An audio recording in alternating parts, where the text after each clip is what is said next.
much, Brian, for joining me today. I'm going to start off with the stuff, just get it out of the way. 2014 World Horror Grandmaster Award, 2 Bram Stoker Awards, writing for The X-Files, which personally I cheered up and down and geeked out for a minute. Some Marvel and DC work too. I mean, work option for movies on Chiller, Fast Zombies. What is it? Fast Zombies Suck? I think I saw that one actually. Yeah. You did the horror show podcast as well as Defenders Dialogue. I mean, a web series, dude, you're everywhere. I just, how do we keep up? How do you feel just being, do you split yourself in half or what? I mean, how are you doing that? You know, you and I were talking before we started broadcasting. We've known each other over 20 years. And I got to tell you, it was a lot easier back in the day than it is now. You know, but my dear friend, he calls me his mentor. I don't see myself as his mentor. I see him as my equal, Gabino Iglesias. Sure. You know, he says you've always got to hustle, and it's true. You know, he's a young writer, and he's hustling. You know, I'm 53. I'm still hustling. I look at somebody who I see as a mentor, like Joe R. Lansdale. You know, Joe's got 20 years on me. He's still hustling. He's able to slow down and decide what he wants to hustle on these days, but he's still hustling. Right. It's, you know, it's just, it's that work ethic. I think I probably got it from my father. He was a blue collar guy. He worked 7 days a week, shift work in a paper mill. And, you know, while writing is not the same type of job, I think I picked that work ethic up from him. And I'm just, you know, I'm always working every day. And that's how I juggle all that. It's funny. So you think that the horror genre would be just because there's so many of us, but Gabino taught me in my MFA program. I totally know. I keep in contact with him all the time, you know, and yes, you're right about him hustling. He is, and that's the bottom line of it though. Where do you think you get the drive from, aside from where you've pulled the work ethic from, the work itself, where are you getting all these ideas? Because it's not all the same thing. You know, I don't know. That's the most honest answer ever. I mean, I was always a fan of this genre. I can distinctly remember being 8 years old and sort of discovering horror through comic books, and then through, like, you know, early Stephen King novels, F. Paul Wilson novels, and you know, early movies like Don Coscarelli's Phantasm and Jaws and things like that. But I've always been a fan. I consider myself a fan who was lucky enough to get a job working in this industry. So, you know, that love and that passion for the genre has never left me. The business, I don't always love, and I'm not always passionate about. But the genre itself, I just, you know, I love, and I never seem to run out of ideas. It's the opposite. These days, I'm running low on speed. You know, I'm still trying to hustle, but I just can't type as fast as I used to. So now it's a matter of, okay, well, which idea do I want to work on the most? That's a good problem to have, though. Yeah. Yeah, we talked about it. I mean, I ran into that writer's block, and it wasn't about typing. I could have typed all day. I just couldn't get it out. So that's a really good problem to have. So no, that's a real thing. You know, people they look in disdain at writer's block, and you know, when I'm giving the pep talk, I'll say, oh, you know, you got to push through writer's block, etc. But writer's block is a real thing. You know, I had an accident a couple years ago, which, you know, everybody can go online and read about, because, you know, it's the second time in my life I made the national news, but it wasn't for, you know, zombies. It was for nearly killing myself. But, you know, when I got out of the burn ward, I had pretty bad PTSD for about 6 months.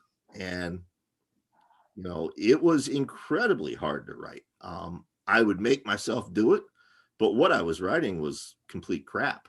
You know, it was me trying to fight my way through writer's block, and it just wasn't working. Yep. You know?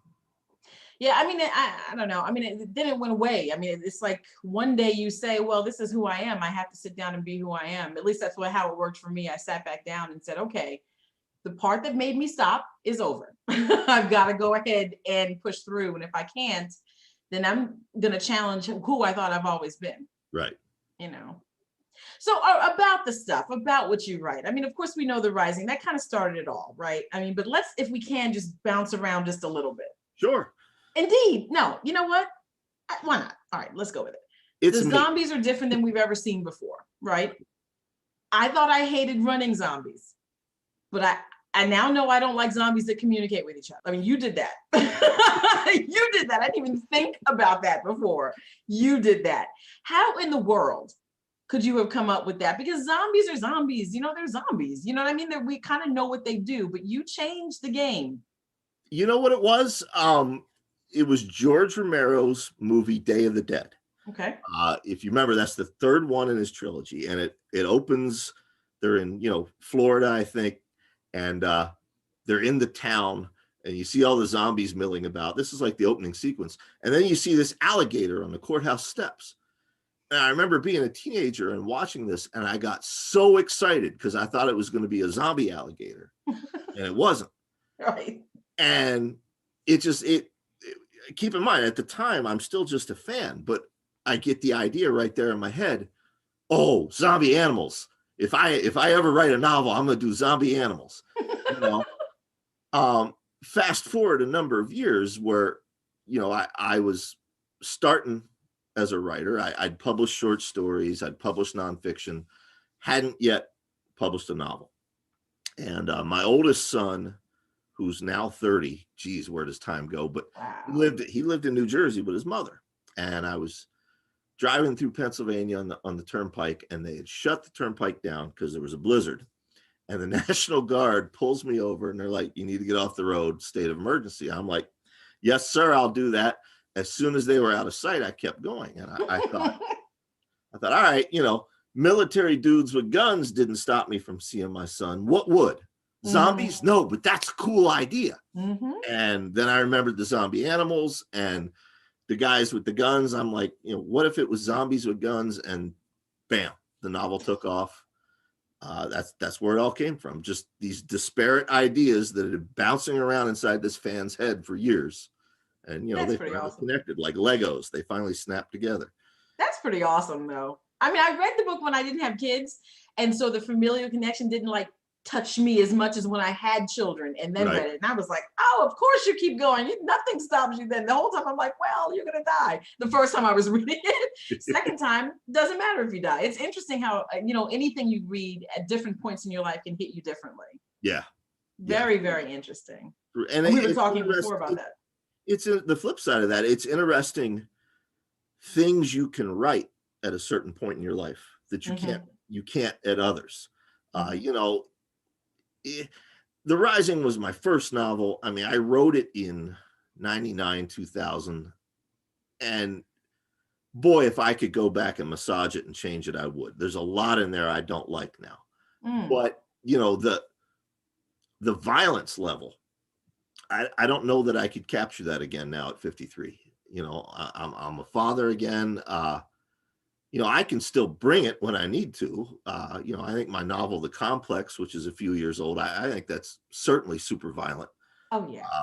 But just the meanness of The Rising, I don't think I could do that again at this age. I'm a different person now.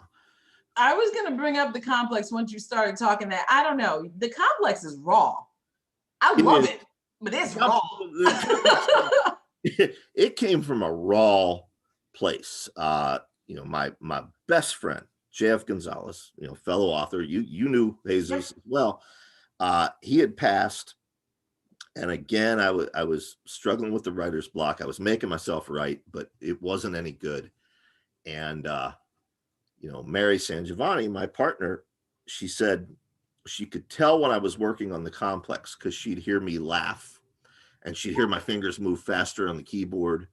I channeled a lot of my anger at his death into that novel. I didn't realize it at the time. But it was the most fun I've had writing something that I think ever. I've written 50 books, something like that. 300 short stories. I don't think I've ever had as much fun writing something as I did the Complex. It's brutal and violent, but it was very healing, very cathartic for me, you know? Yeah, no, and that's good. That's what writing's supposed to be, and sometimes people don't buy that when we're writing what we write, but it's true. It's Right. still true. But I definitely enjoyed listening to it. I listened to that one.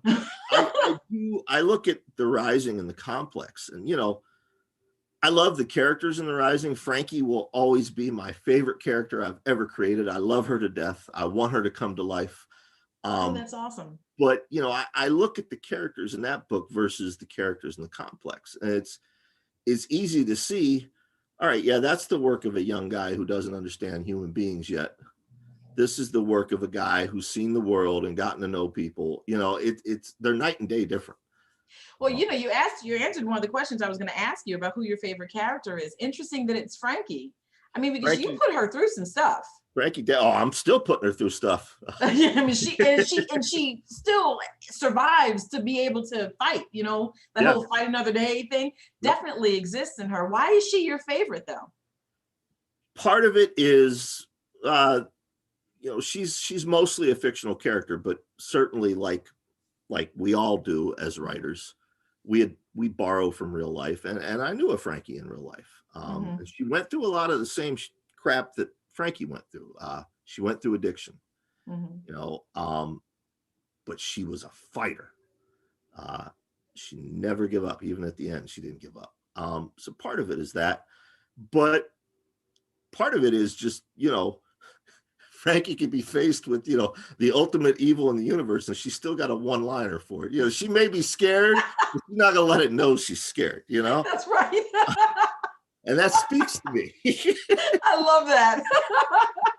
Definitely true. But yeah, Frankie and Tony Genova, my mob enforcer from the Clickers books and now the Labyrinth series, he would be my other favorite. A lot of my fans have said that, he's a Mary Sue for me. Mary, my own girlfriend, says, yeah, he's a Mary Sue for you. Yeah, this is you working out your stuff every time you use him. But, it's true. But, I like the guy. He tries to do well. Sometimes he makes an awful mess of things in trying to do well, but he has good intentions. That's awesome. Yeah.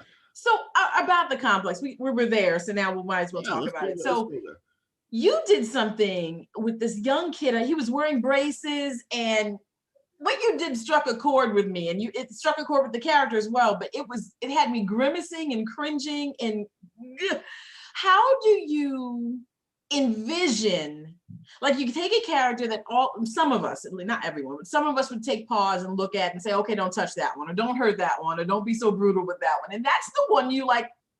I don't want to give it away, but like, you eviscerate that. It's terrible. That one is the one you torture. So how do you make the decision? I know with me, it's the process is different for all of us. So how do you do that? For me, I usually do not know that that's going to happen until it happens. Particularly in the case of the Complex, I had no outline, no plot other than, all right, there's this hugely diverse group of people living in this little apartment complex, 20 feet away from each other, but they don't know each other. And now all these crazy people are going to descend, and they're going to have to learn who each other is real quick. That was all I knew. That's awesome. I didn't know what the end was going to be. I didn't even know it would end up leaving the complex and going into the town. So, I don't have a good answer. My answer is, when I get to that moment, if it feels right, I trust my instincts. I trust my gut. There have been times where I didn't trust my instincts, and I find in those moments, those are the books or the scenes that seem to fall flat with readers. They don't seem to connect. So, I've been doing this, 25 years now. I've learned to trust my instincts. That's where the plot wants to go. That's where we're going to go. Right. No, and as a pantser, I'm always like that. I don't write any outlines. I just go where the story is going, which was part of the reason, as we talked about with my block, it was so intense because I don't know what the characters are going to do. So when they did what they were doing, I couldn't let them. Right. So I had to stop writing. But for you, do you always outline? You mentioned you didn't want to have one for the complex, but is that something you do generally? Rarely, Mhm. rarely. Sometimes when I'm collaborating with another author, if they're more comfortable with an outline, then sure, let's do that. Mhm. Because writing is a solitary process until you collaborate, and Right. then you've got to be willing to give. Um, but yeah, I rarely outline. I used to. My first few books, particularly when I was with leisure books, they would make me outline, Really? and the finished novel never ever followed the outline. It would follow it about halfway, and then instead of going that way, I'd go over here. Um, and eventually they're like, yeah, just don't worry about the outline. Give us like a paragraph what it's about. Yeah, really. you know, I find them so restrictive. I do too. I did it when I was in school, right? I had to, but Exactly. after that, forget it. Oh my gosh. I don't know. I like the flexibility of just being able to write. So now, how quickly do you think you write? Now you say you're not as fast as you used to be, but you've got 50 books, dude. So I mean, that's Yeah. a lot. And Um, 300 stories plus other I, stuff. I've definitely slowed down. It used to be in my prime. Oh my God, I sound old. In my prime. Um, I could do a full length novel, meaning 80,000 words or more in 4 months' time. Mhm. I cannot do that anymore. Mm. Uh, an 80,000 word novel now, it's going to take me 6 to 8 months. But what I do and I've done this since early on, ever since. I don't want viewers and listeners to get the wrong impression here. Okay. Most writers have some sort of day job. They have another job. Okay. I understand how privileged I am to be doing this for a living, where this is my only job. But since I've been doing it as my only job, which I guess has been 15 years now, um, I work on several things each day. I Mhm. start the morning working on one thing. I eat my lunch, and then in the afternoon I work on something else. And yeah, I can keep my productivity up that way. I also find that, particularly in horror, the novella seems to work better than the novel. And in today's publishing world, it's a lot easier to sell a novella than it used to be. So, Mhm. instead of doing an 80,000 word novel, if the plot calls for it, I can get away with doing, 30,000, 40,000 words. Bam, there's another book done. Mhm. So, That's kind of crazy because when we were coming up, it wasn't like that. oh yeah, you try to sell a 40,000 word novella back in the day, and they'd laugh they'd laugh at you. Yeah. Yeah. And you'd catch so much flack. It was almost like they would, you can't write a novel, so you gave me this little thing. It's not Mhm. that the story ends here. This is truly what the story does. No, Yeah. it was never viewed that way, but I'm glad to see that it's changed. Yep. It's crazy. So all right, so let's think a little bit about just character development and things like that. So often horror authors are accused of like pushing character development to the side. I mean, I'm sure you've heard that, preferring to focus on this whatever the scary thing is, the antagonist, whatever they've used. At the same time, there are some writers who think that the monster is where the focus really should be, and that's a deliberate thing, not that they couldn't or forgot to do the character development, but that they deliberately did not, and they're focused on the beast. But you take time to work into those characters. That's why they resonate. That's why that one kid in that complex book just bugged me so badly, really. I mean, I Right. stopped the book for a moment. I was like, oh no. I was like, no, no. So you don't do that. You really flesh them out so that we care, really. I mean, we connect.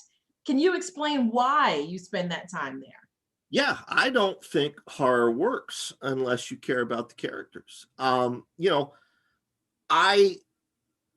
understand the impact of the Friday the 13th movies on our industry and our fandom and our genre. And I Mhm. understand aesthetically why they're fun to watch, but they don't scare me. Right. They're not horror. Um, because I don't care about any of those characters. Jason spends every movie hacking up a bunch of surplus teenagers, and I don't know any of their names. I don't know what their dreams and hopes are. Right. You give me yeah, I I can't think of a movie offhand, but you give me a movie where I care about the characters. I'll give you a great example. Just thought of one movie called Session 9, one of my favorite horror I've seen movies. that. Hmm. David Caruso and a bunch of other guys. They're cleaning the asbestos out of this old asylum, Hmm. and the movie takes the time to introduce us to these blue collar guys, and we learn their hopes and dreams and fears, and it makes it that much more terrifying when the movie starts taking them apart. Hmm. um you know, horror fans want to feel that emotion. They want to be scared, they want to be thrilled, and if you don't first give them the reason to care about the characters, then they're not going to feel those things. Right. You know, I totally agree with you. And it always surprises me when people sort of pin the other label onto horror authors. And okay, granted, some horror authors don't, you know, but many, many, many of us do. So yeah, good point. Right. Pressure. Pressure's a big one for you. It I've heard it, was I've uh heard it compared to the Meg, right? yeah, The Steve Alton series. But I want to know how do you categorize it? What do you think about that comparison? What do you think of it? Pressure's an odd book. You know, I had declared that I would never ever go back to a mainstream New York publisher. You know, I was very happy with my time in the mainstream, but you know, I was lucky enough and privileged enough now to be making more money as an indie author. But you know, Macmillan had this idea for the book, and they wanted to, you know, bring me in. And, you know, oh, Brian Keene returns to mainstream horror.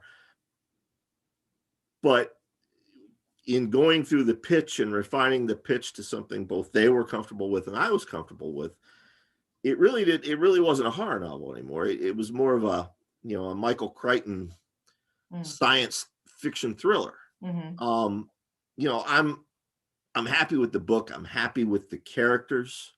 I love the setting, but ultimately, I was not happy with the monster. I wish I could have done more with the monster. And I'm not slighting anybody at Macmillan. Okay, they had very sound, very good reasons for how they wanted the novel to play out. Because again, they weren't marketing it as horror.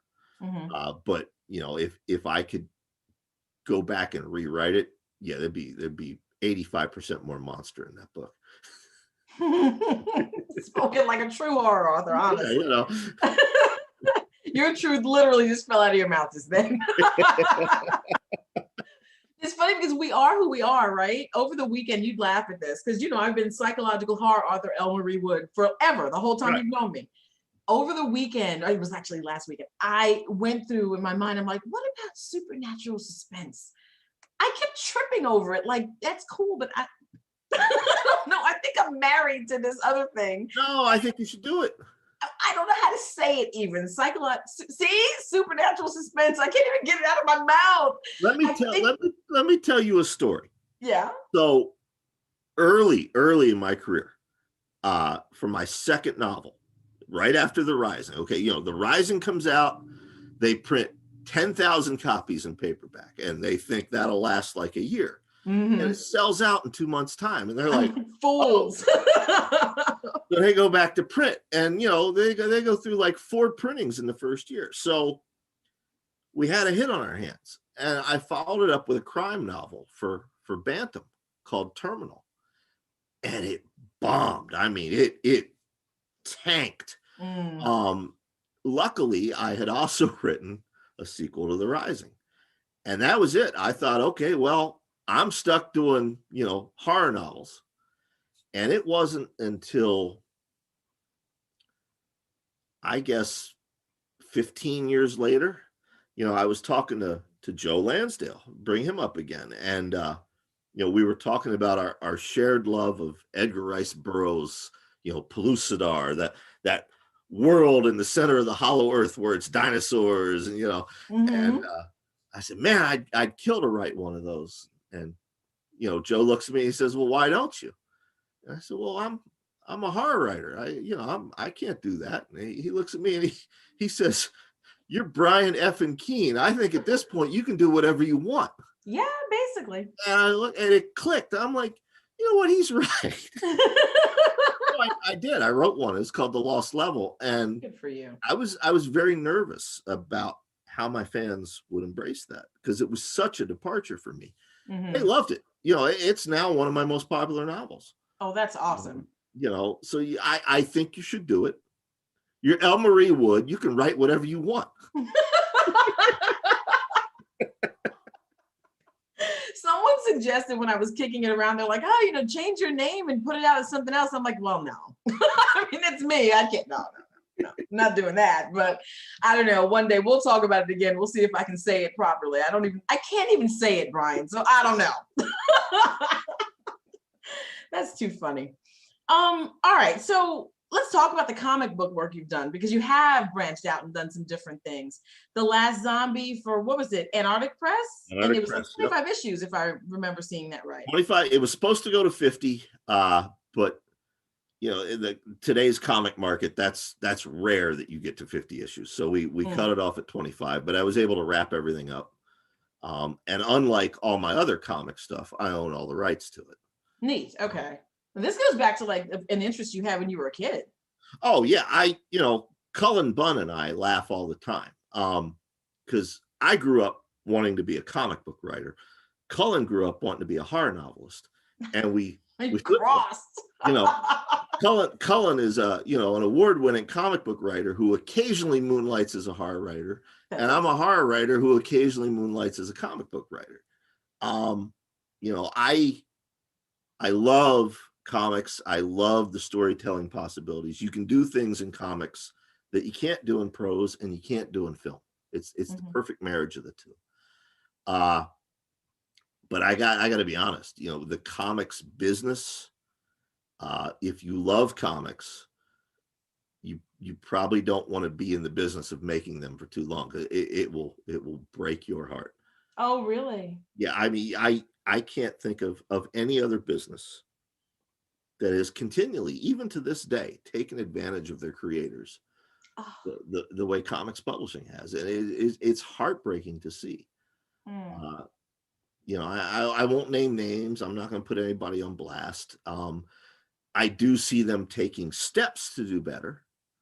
But there's a long legacy, a long history there of not doing right by their creators. And some of it I've seen for myself, experienced for myself. But, you're given a chance to work on Doom Patrol or Thor or Luke Cage, these characters you grew up reading. It's really hard not to say, no.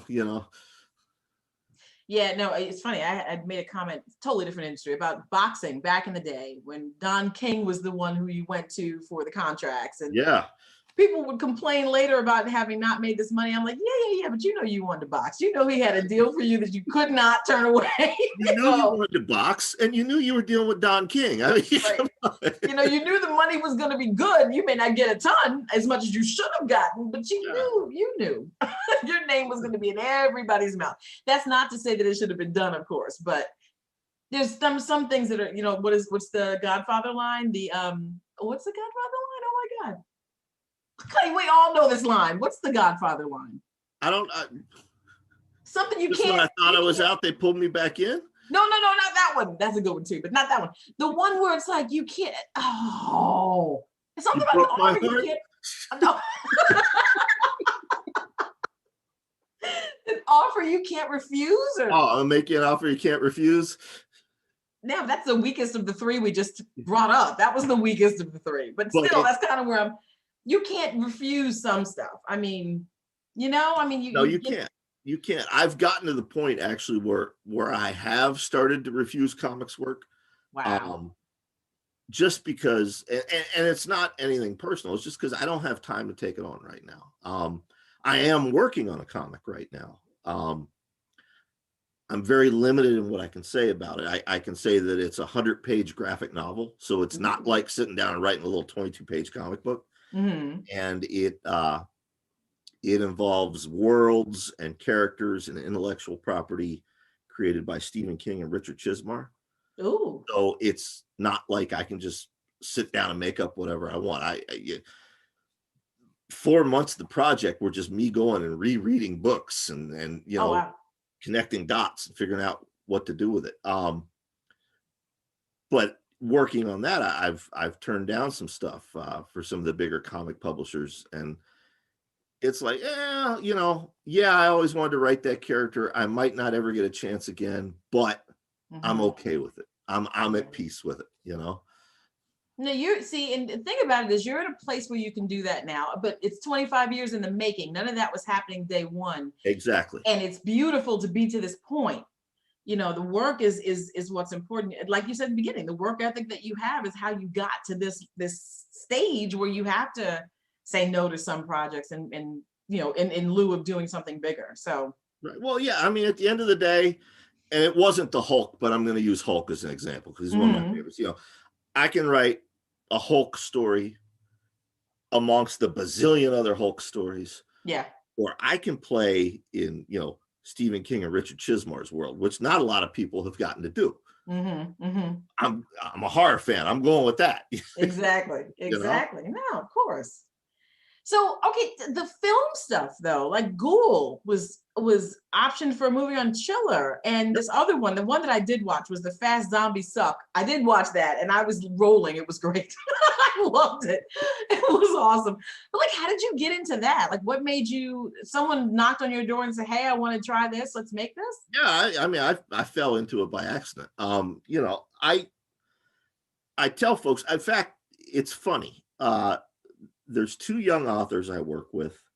One of them will be embarrassed if I mention him on the air, so I'll only mention the other one. Wiley Young, he's a young author. His second novel came out last year, and it's called The Magpie Coffin, and it made a huge splash. It's up for awards, a lot of accolades, and he recently got some television interest, and he was all freaked out. And I'm like, no, this happens. I don't care who you can write the biggest piece of crap in the world. If you stick with it long enough, someone from Hollywood will come knocking. It's you just got to be patient,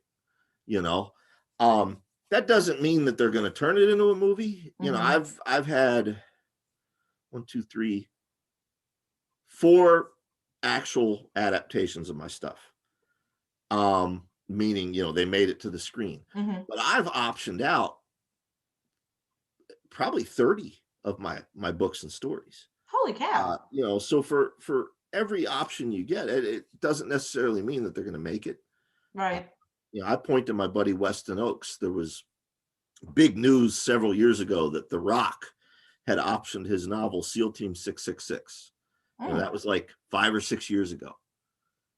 Nothing since then. You see The Rock making all kinds of other movies.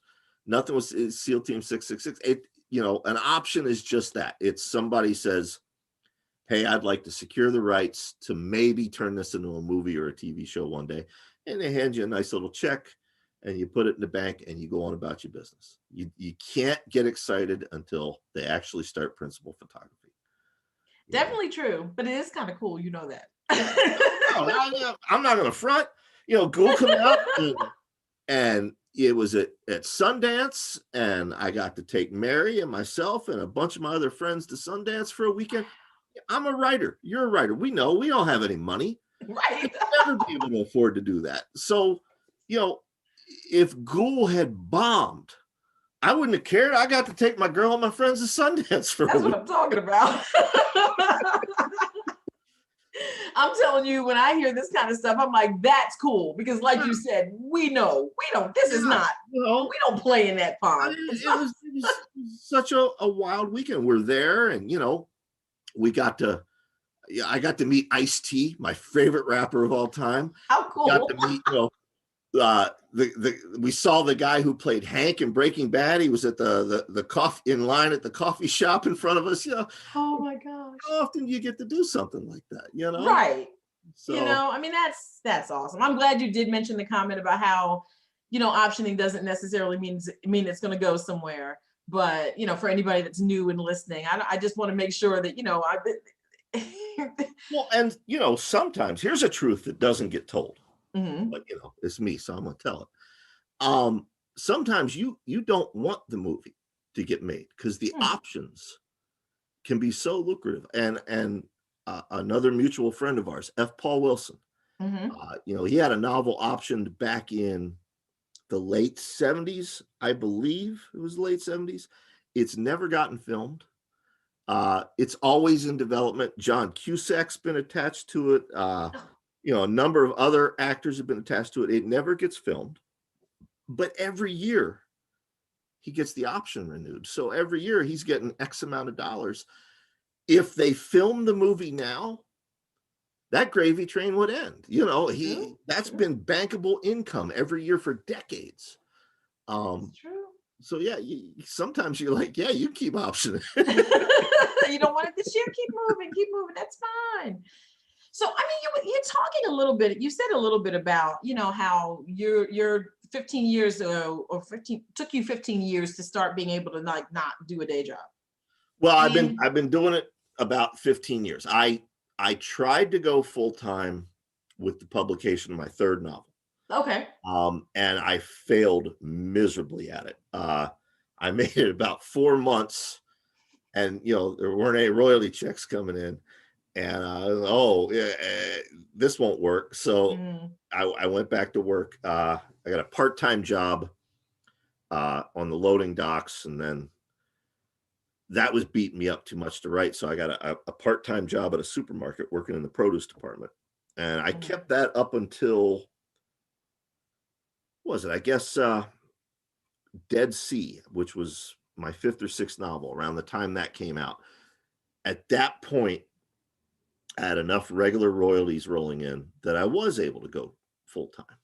Um, and that's I understand how, again, I can't stress enough. I understand how rare and how privileged I am. But I would also point out it's not always easy doing that. There's no 401k.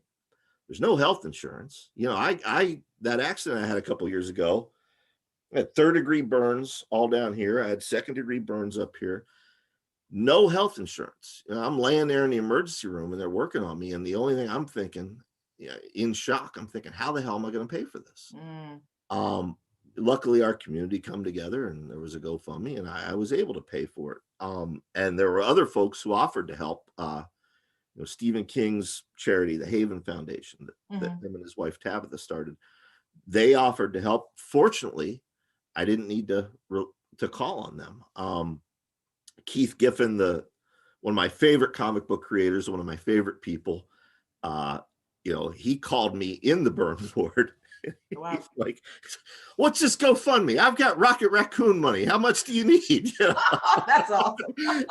and luckily, I didn't need to ask him for that either. Our community come together, but Mhm, if you're doing this full time and you don't have a partner who has a job that supplies those things, mhm.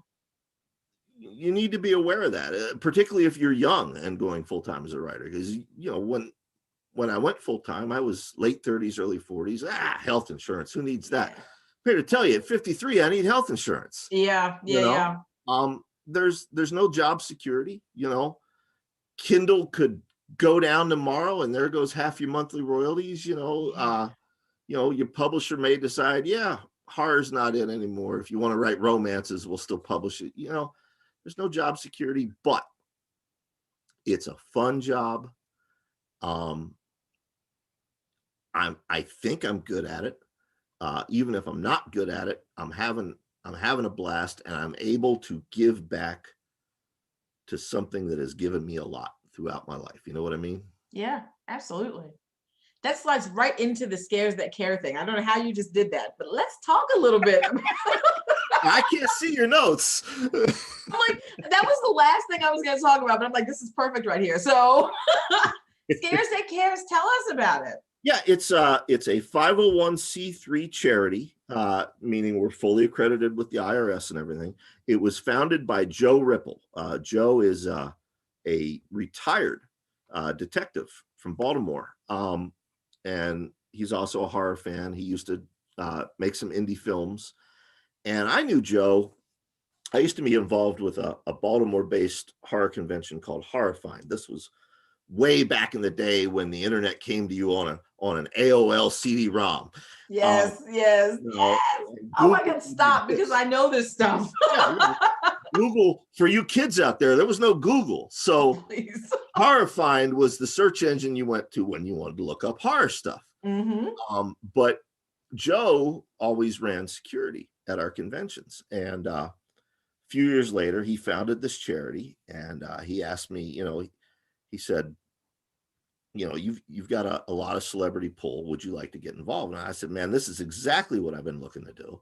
I want to use my powers for good. Maybe the internet will be nice to me if I do. Yes, please sign me up. And our mission's real simple. We're composed of horror fans and horror professionals, and every year we pick at least 3 people. Always a kid with cancer, a woman with breast cancer, and a burn victim. And we raise a minimum of $10,000 each for them. They can do whatever they want with the money. If they want to pay down the medical costs, if they want to buy food for their family, whatever will help them best.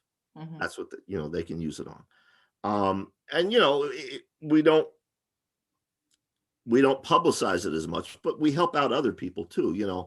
People here and there are in situations, here's $500, here's $700.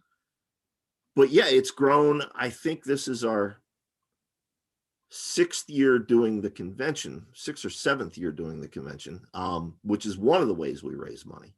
But we do other fundraisers throughout the year, and we experiment. We have a 5K run, which raises money for the charity.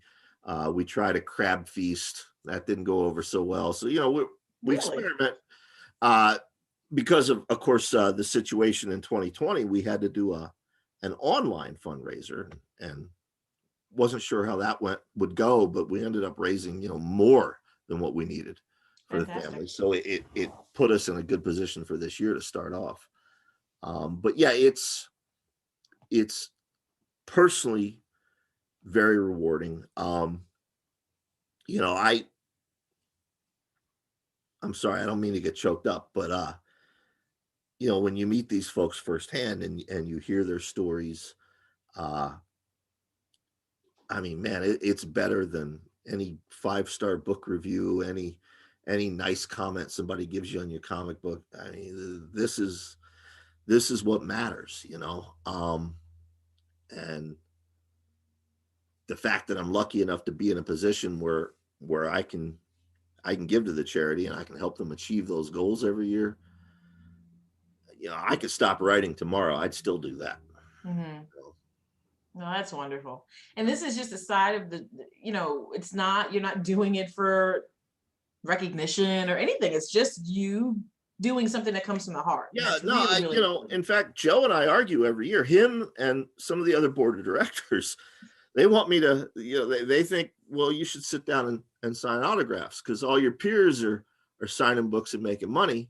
You're not making money at these things. I'm not here to make money. I'm on the board of directors, same as you are.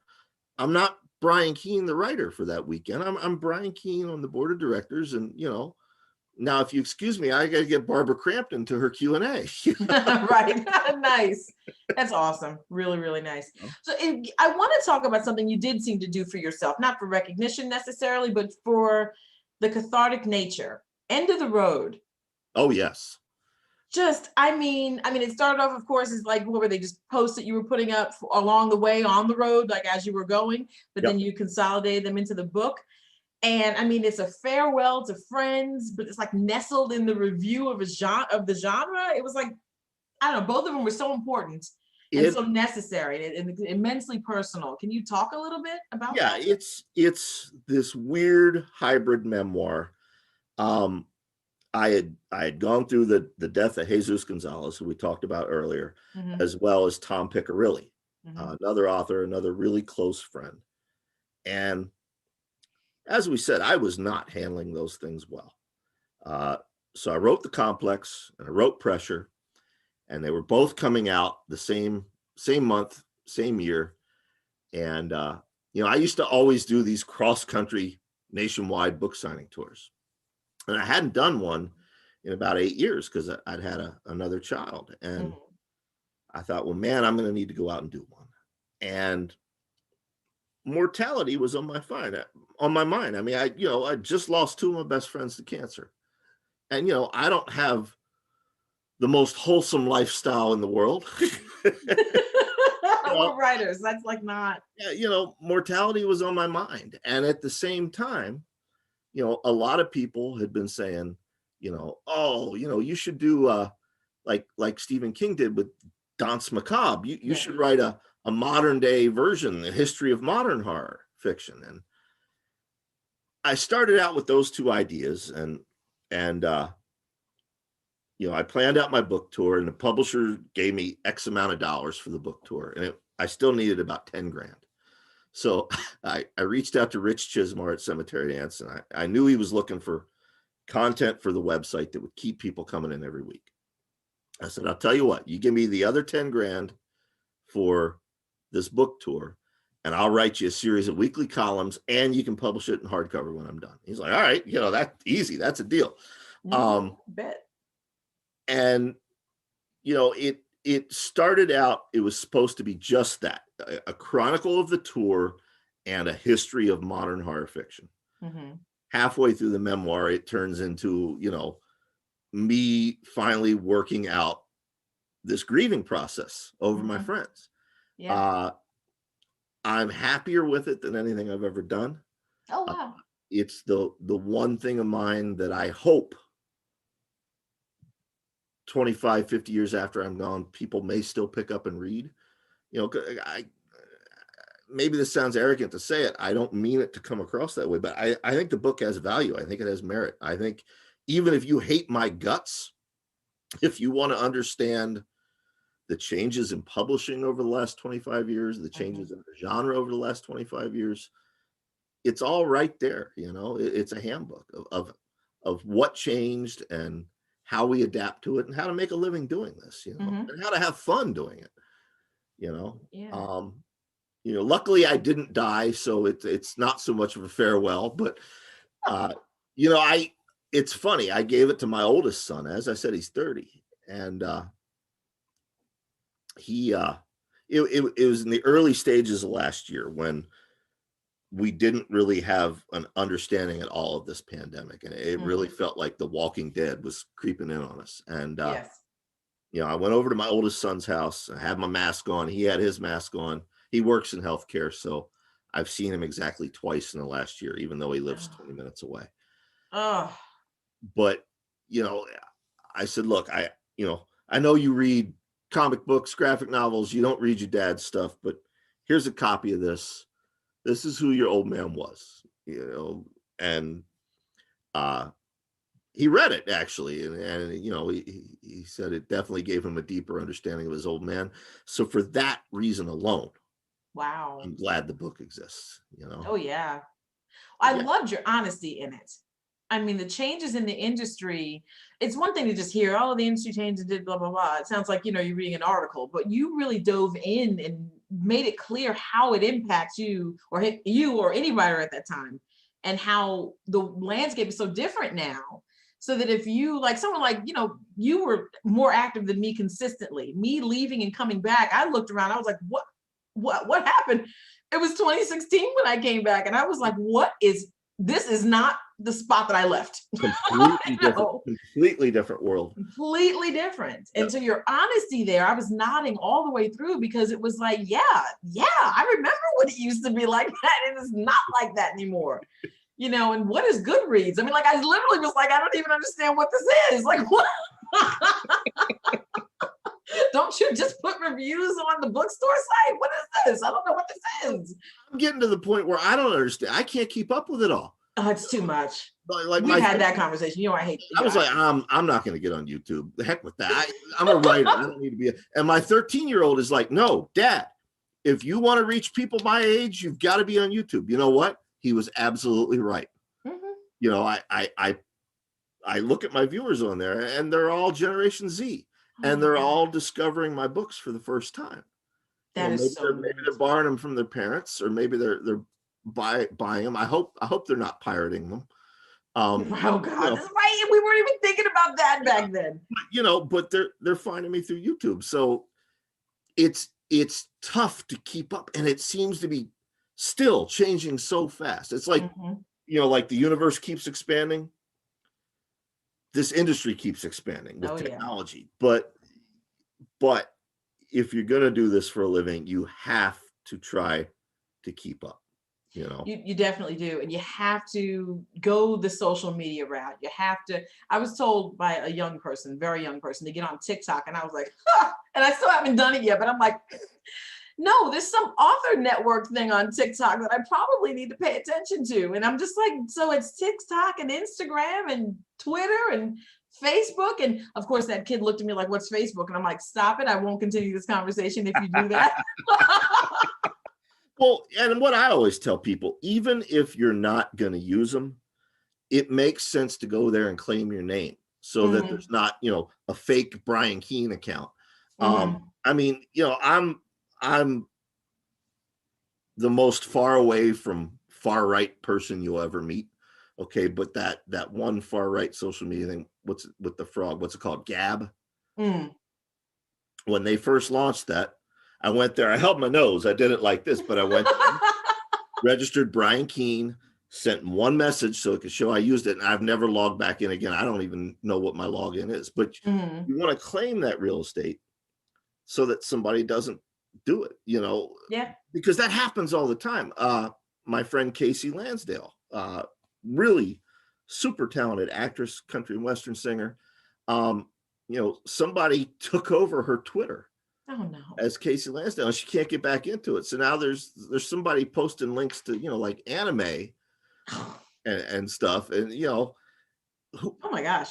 we struggle enough. We spend our day writing, and then we've got to find the time to go on social media and market ourselves and do all this.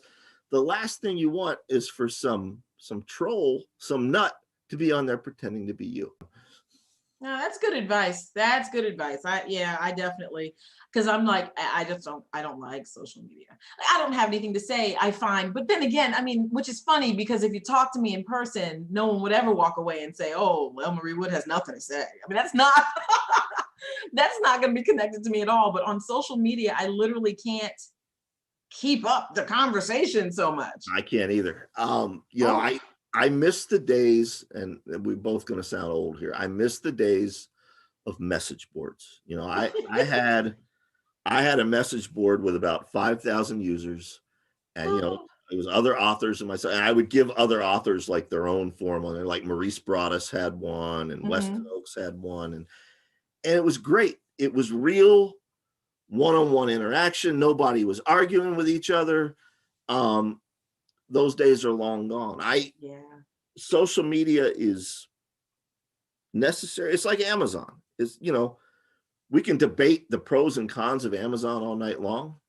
And I'm not an economist, so I'm probably not the best person to do that. Hmm. I recognize the damage Amazon puts into the world, but at the same time, we got to use Amazon. Yeah. I myself am guilty of it. Well, Hmm. I can get in the car and drive 45 minutes to the nearest bookstore, or I can buy it on Amazon. Yeah. Social media is the same way. I do think it's harmful. I think it is changing not just the way we have conversations. I think it's changing the fundamental moral structure Hmm. of the world. And yet, You have to use it. what's the alternative? I know of Right. one author that doesn't use social media, Bentley Little. And Bentley Little made his name before there was social media, so he can get Right. away with it. Right. Right, right. No, and that's the shame of it all. I mean, you just mentioned it. So now you just reminded me when you said driving to the bookstore. I'm going to show our picture.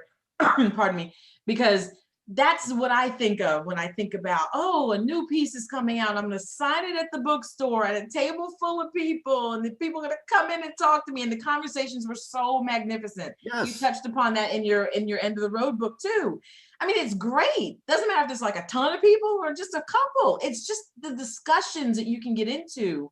I always loved it, like when it ended up being like a book club meeting in the end, because everyone who was standing there was trying to get their copy signed. So we ended up talking about the book, and I'm like, I live for that. But it's different now.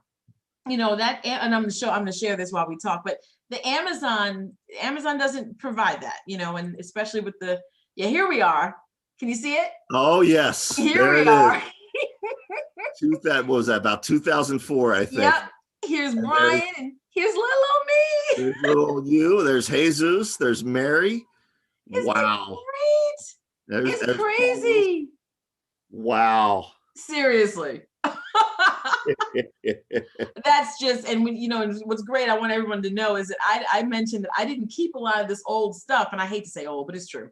I didn't keep this stuff, and I really wished I had. And then Brian reached out to me one day with the picture. The picture's the first thing I saw. I was like, whoa, where did you even get this? Yeah, I'd been, because I told you off the air, I save everything, every cocktail napkin, everything. And my youngest son is showing an interest in all this. So he and I have been going through my archives, and I would pull things out like that. I'm like, you know what? I need to hang this on the wall. So I framed, I don't know how many old flyers and stuff like that. And now they're all just hanging up in the office.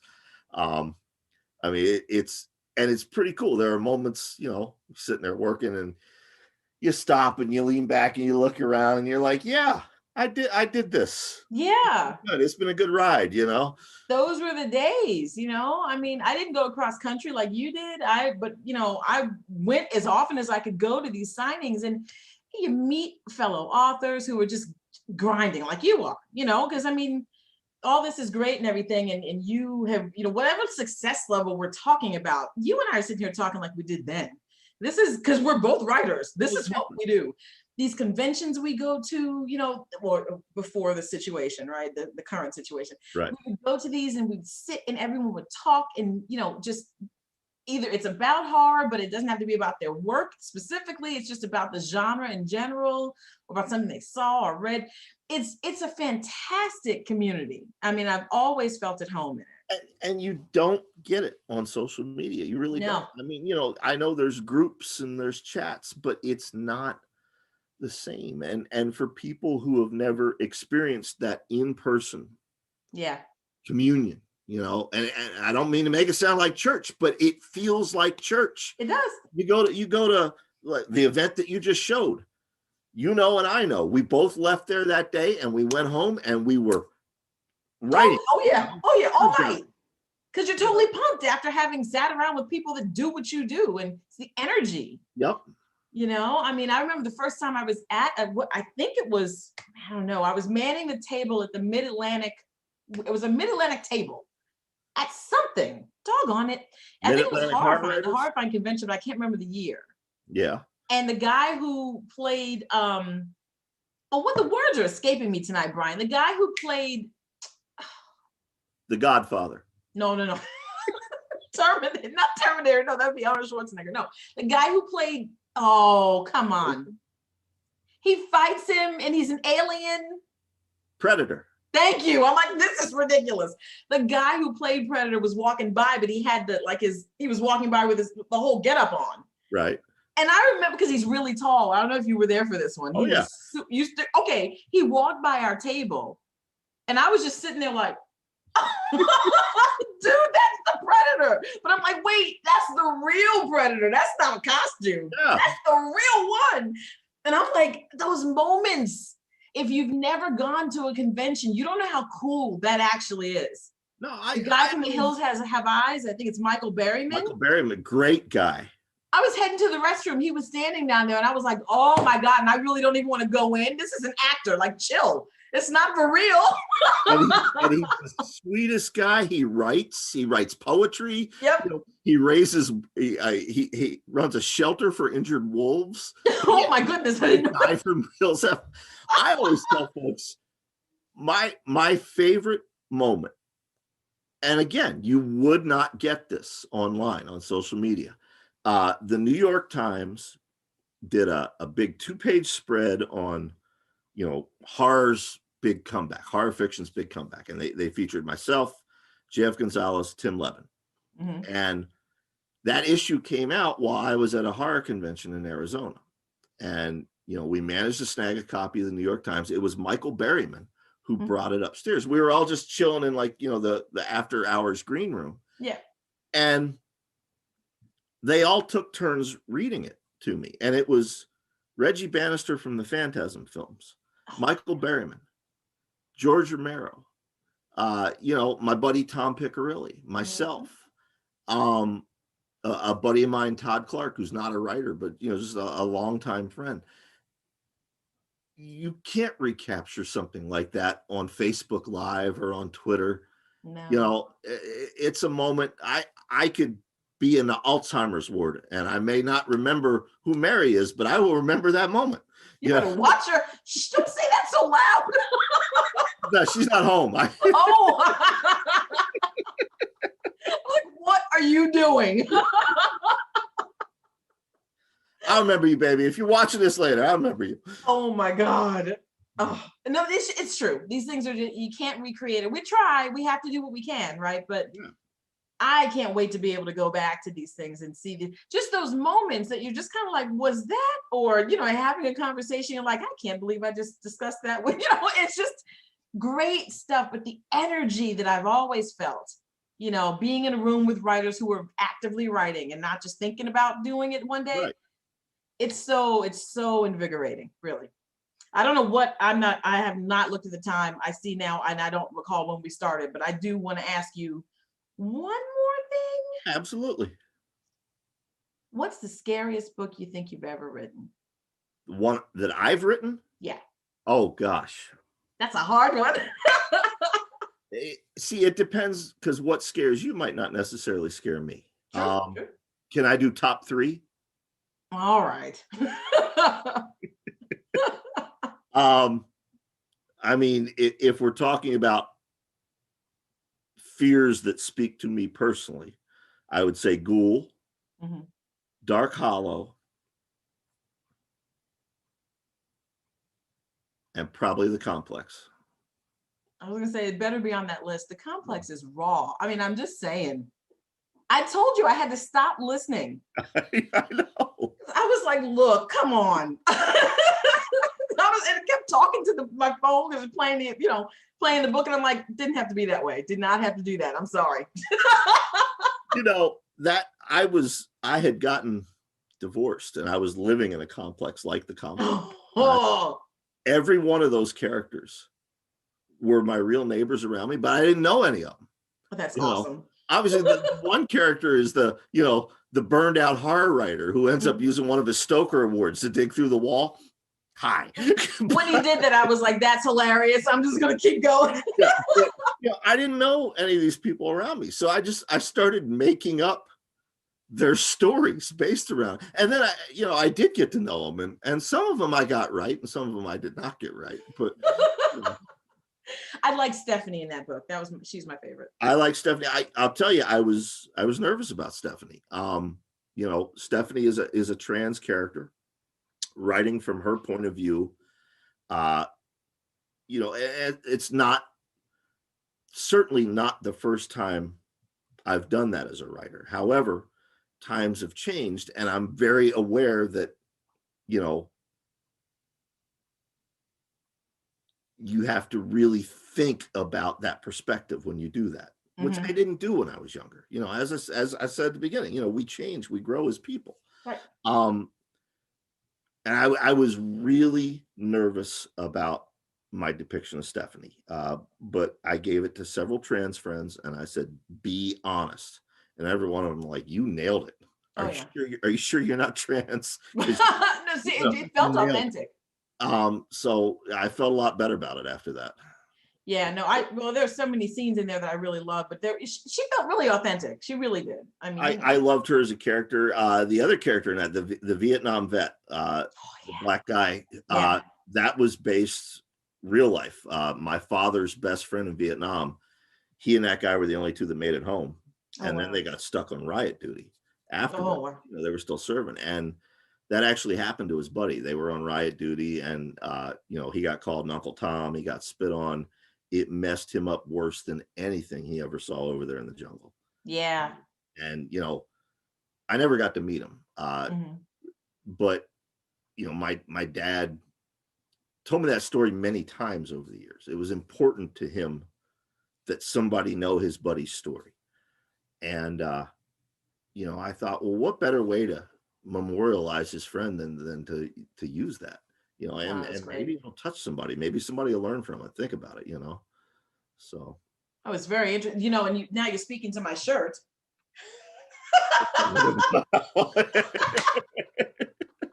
It's true though. No, I love how you took that real life story, but that's how we write though. You get the way to get a character to feel real has always been to pull from real life. Oh, absolutely. Yeah, I mean, so you heard that story over and over a perfect way. I mean, that's fantastic. Yep. I know, I love that one. I don't know what that says about me, but I love the complex. They're three of my most personal novels. They're three that I think are the scariest, and they're three of my most personal. So I don't know, make of that what you will. I'm not a psychiatrist, but no, you're not diving into that yet, at least. Awesome. Well, okay, so you mentioned you are working on one thing. Is there anything else you can tell us about what's coming up? I'm working on the graphic novel. Coming out next, there's a vampire novel called With Teeth that I'm really proud of. That should be out next month. And the paperback and Kindle editions of Suburban Gothic by myself and Brian Smith should be out soon. And let's see what else. Yeah, so those two are like out next. And then right now I'm working on that graphic novel that I mentioned, and I'm working on a Western novel. No horror at all, just a straight Western novel. A Western, huh? Here's the thing. My grandma, she's 95 years old, and she's a voracious reader. And I'm here to tell you, she's not going anywhere. Her mother lived to 100. She'll outlive me. But, she's a voracious reader, but she only reads Westerns. And, 25 years, she's been asking me, when are you going to write something I can read? Oh, that's awesome. And the Western market right now, they're desperate for writers, because, not to put too fine a point on it, but most of their writers are very old or very dead. Mm-hmm. So, yeah, I mean, I don't think I've ever read a Western before. I've watched them on television, but I don't think I've ever read one. Interesting. Yeah, I mean, if folks listening and watching to this, if you have a passion for Westerns, don't just sit down and say, well, I want to get published, so I'm going to write a Western, because that's not the way to do it. You'll fail. But if you understand Westerns and you have a passion for them, there's a market for them right now. There's a huge market. People aren't talking about it. Right. But yeah, there's a huge market for Westerns right now. So, well, you heard it first. Yeah. Thank you so much. I mean, honestly, this was fun. It's been a long time since we've just sat down and had a conversation like this. Exactly. It was very cool though. I laughed almost as much as I thought I would. I'm glad I laughed as much as I thought I would, but I thought I was going to fog my glasses up, and that only happened once. So at least I was able to recover. Thank you. I really appreciate it. I love you. Take care. And when this mess is over, let's do this in person. Yes, absolutely. All right. No doubt. Right. I don't do this finger thing well. See, it looks like I don't either. Scratch somebody. I didn't know what it was. Mary had to teach me that. I didn't know what that was. But it's better on this side for me. She taught me how to do this. She taught me how to eat with a fork and a spoon. She's taught me a lot of things. See, I'm doing damage control. I don't know. I don't know if it's gonna work. I just don't know if it's gonna work. It'll work. You could just ask Jim to edit that out. Oh no, leave it in there, Jim. Leave it in there, Jim. All right. Look, Mary, I had nothing to do with this. Okay, watch the tape. Watch the tape. He just went off on his own. Oh my gosh. All right, take care, y'all. Take care. Thank you.